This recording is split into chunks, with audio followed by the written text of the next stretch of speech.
प्रणाम देवी और सज्जनों। आज फिर एक नई सत्य घटना लेकर आई हूँ जो स्वातंत्र्य शिरोमणि सावरकर जी की एक सुप्रसिद्ध कविता सागरा प्राण तळमळला के बारे में मैं आपको कुछ बताना चाहती हूँ।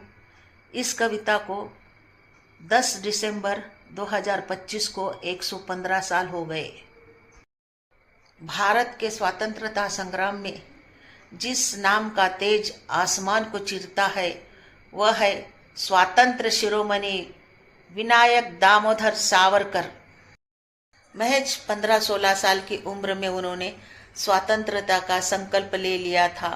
आगे चलकर उन्होंने अभिनव भारत नाम की एक क्रांतिकारी संगठन स्थापन की और देश में ब्रिटिश सत्ता हिलाने वाले विचार दे दिए। सावरकर सिर्फ योद्धा ही नहीं, वो कवि थे, साहित्यकार थे, इतिहासकार थे और तीखी राष्ट्रभक्ति भरे दार्शनिक भी थे। 1909 में उनकी सुप्रसिद्ध मरसे से कूदकर समुद्र में कूद जाना, फ्रांस की धरती पर पांव रखते ही पकड़ लिए जाना, यह घटना आज भी उनके साहसी आत्मा का प्रतीक है।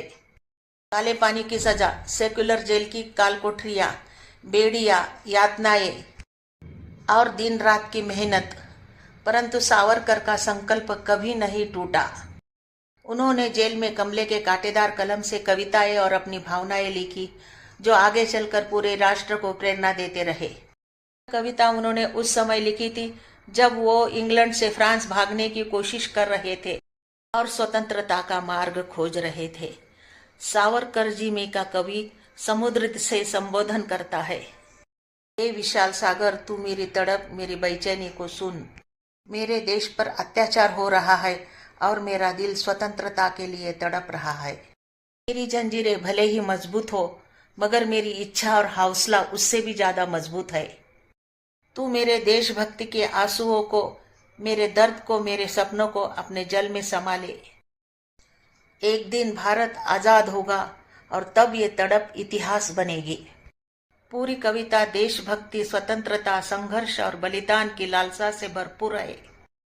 सागर को अपना मित्र समझकर सावरकर अपने अंदर की आग को व्यक्त करते हैं। कहते हैं सज्जनों, अगले वीडियो में ऐसी ही नवनावीन्यपूर्ण सत्य घटनाओं पर आधारित कथाएं लाने की मेरी ज्यादा से ज्यादा कोशिश रहेगी।